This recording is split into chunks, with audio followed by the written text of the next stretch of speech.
ఇవాళ జగన్మోహన్ రెడ్డికి కూడా నేనే వేణుగోపాల్ గారు రైట్, మీరు మాట్లాడండి. ఏంటి క్రెడిట్ చోరీ చేస్తున్నారు చంద్రబాబు, అసలు ఆ ఫౌండేషనే మాది, 2023లో మేమే దానికి ఫౌండేషన్ వేసామని అంటారు. అంటే ఇప్పుడు విశాఖలో సరే గూగుల్ డేటా అనేది వీళ్ళు వచ్చే వరకు కూడా అసలు అక్కడ బీజం పడలేదా, అక్కడ ఏమీ లేదంటారా విశాఖలో?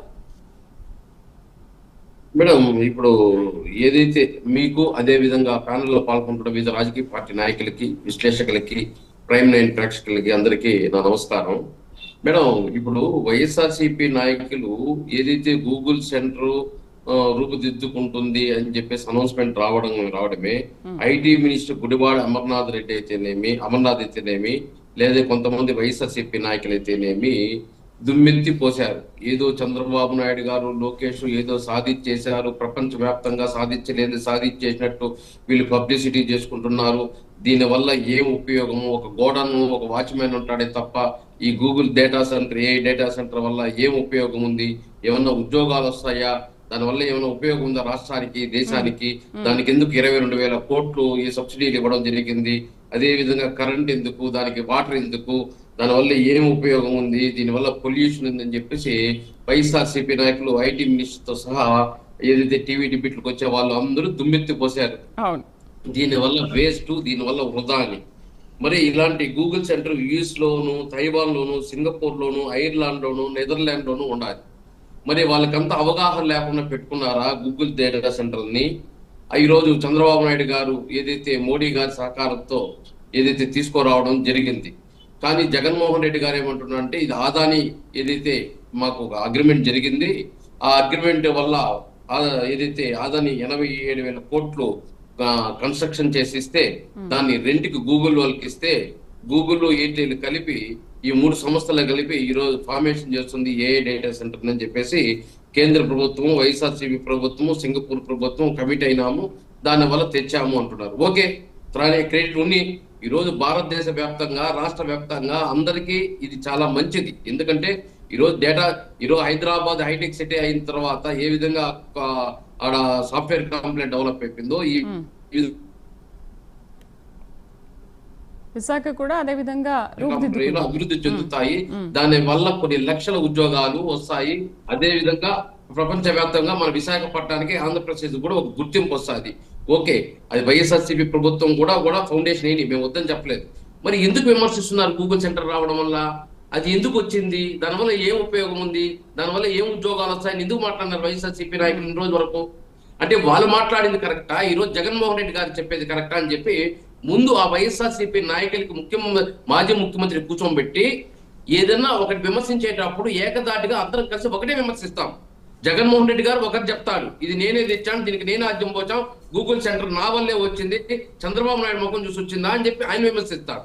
వీళ్ళేమంటారు, చంద్రబాబు నాయుడు పెద్ద పోటుగాడా, దానివల్ల ఏం ఉపయోగం ఉంది, దానివల్ల ఏం ఫలితం ఉంది, దానివల్ల ఏం ఉద్యోగాలు వస్తాయి, దానికి ఎందుకు సబ్సిడీలు ఇస్తున్నారు అంటున్నారు. అంటే దీనికి వైఎస్ఆర్సీపీ నాయకులు చెప్పాలి. మన టీవీ డిబేట్లో ప్రైమ్ 9లో ఉండే అన్న, ఎందుకంటే ఏదో ఒక డిసిషన్ చెప్పండి. మీరు కూడా దీనిలో పాలు పంచుకున్నారు, మీరు ఫౌండేషన్ చేస్తున్నారు, ఈరోజు చంద్రబాబు నాయుడు పూర్తి చేశాడు, దీన్ని స్వాగతిస్తున్నాము అని చెప్పండి, యాక్సెప్ట్ చేస్తాం, మేము కాదని చెప్పలేదు.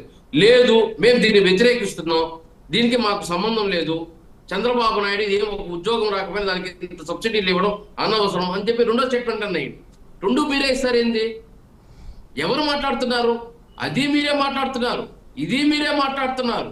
ఈ రోజు ప్రపంచ వ్యాప్తంగా 5-6 సెంటర్లు గూగుల్ సంస్థ వాళ్ళు డేటా సెంటర్లు పెడితే దాన్ని విమర్శించేది మీరే, దాన్ని వ్యతిరేకించేది మీరే, దానివల్ల పొల్యూషన్ వస్తుంది చెప్పేది మీరే, అన్ని మీరే చెప్తారు. మళ్ళీ దాన్ని మేమే ఆద్యం పోసాము అంటారు. చంద్రబాబు నాయుడు ముఖం చూసింది వచ్చిందా అంటారు. అసలు ఏం డబుల్ స్టేట్మెంట్? మీకు ఫస్ట్ ఒక అవగాహన ఉండి టీవీ డిబేట్లకు వచ్చే వాళ్ళు, ఆ కారుమూరు వెంకటరెడ్డి అయితే అది ఒక డేటా సెంటరా, అది ఒక గోడను, దానికి ఒక వాచ్మ్యాన్ ఉంటాడని చెప్పి రోజు టీవీలో చెప్పాడు. ఈరోజు జగన్మోహన్ రెడ్డి గారు చెప్తే ఆయన ఏం చెప్తాడు, వచ్చి సమర్థిస్తాడు టీవీలకు వచ్చి? ఫస్ట్ వాళ్ళ అధినాయకుడు ఏమైతే ఇస్తాడో దానికి అనుగుణంగా మాట్లాడడం నేర్చుకోమని చెప్పండి టీవీలకు వచ్చినప్పుడు. వీళ్ళే ఒక ఛానల్ అది చెప్తారు, ఒక ఛానల్లో ఇది చెప్తారు. ఈరోజు జగన్మోహన్ రెడ్డి గారు వచ్చి దీనికి ఆద్యం పోసామని చెప్తుంటాడు. ఈరోజు ఎన్డీఏ కూటమి ఏదైతే హామీలు ఇచ్చిందో దాదాపు 20 లక్షల ఉద్యోగాలకు గాను ప్రతి ఒక్క సమస్యను తెచ్చే విధంగా ఇప్పుడు లక్ష్మీ శ్రీనివాస్ బిడ్డలు అది కంపెనీ కానీ, ఎన్టీపీసీ గ్రీన్ నైట్రోజన్ కానీ, బీపీసీఎల్ కానీ, అశోక్ లైలాండ్ కానీ, గూగుల్ కానీ, అదే సిపి కానీ, బీడీఎల్ కానీ, ఇలాంటి సమస్యలన్నీ తీసుకొని వచ్చి అగ్రిమెంట్లు చేసుకుని 7 లక్షల కోట్లు ఈ రోజు పెట్టుబడులు పెట్టేదానికి ముందుకు వస్తున్నారు. దాంట్లో మీరు కూడా ఉండొచ్చు ఫౌండేషన్. ఈ రోజు జగన్మోహన్ రెడ్డి కూడా ఆ రోజు ఏదో ఒక చర్చలు చేసి ఉండొచ్చు, లేదా ఏదో ఒక చేసి ఉండొచ్చు, దాన్ని ఈ రోజు కంటిన్యూషన్ చేసి ఉండొచ్చు. అప్పుడు మీరు ఎందుకు వ్యతిరేకిస్తున్నారు? ఎందుకు దాన్ని సమర్థించడం లేదు? మాకు కూడా దీనిలో పాలు పంచుకొని ఉన్నాము, మాకు చంద్రబాబు నాయుడుకి ఎంత ఉందో మాకు కూడా అంతే క్రెడిట్ ఇవ్వాలి అని ఫస్ట్ నుంచి మీరు మాట్లాడండి. అది వదిలేసి అమ్మ నా బూతులు పోసుకున్నారు. అబ్బని కొడుకుని చంద్రబాబు నాయుడు పెద్ద కొడుకుని పెద్ద పోటుగాల, వాళ్ళే తెచ్చారా, వాళ్ళే పోసారా అని, అది అనవసరము, అది వేస్ట్ అన్నారు. ఈ రోజు ఏమో దాన్ని మాకు కూడా క్రెడిట్ ఇవ్వండి, మాదే బాధ్యత, మేమే ముందు తెచ్చాము అంటారు. ఏం స్టేట్మెంట్లు ఇస్తున్నారు? వైఎస్ఆర్సీపీ 170 సీట్లు 151 ఇస్తే 11 రావడానికి కారణం ఇలాంటి స్టేట్మెంట్ల వల్లే. 11 రావడానికి ఇదే స్టేట్మెంట్.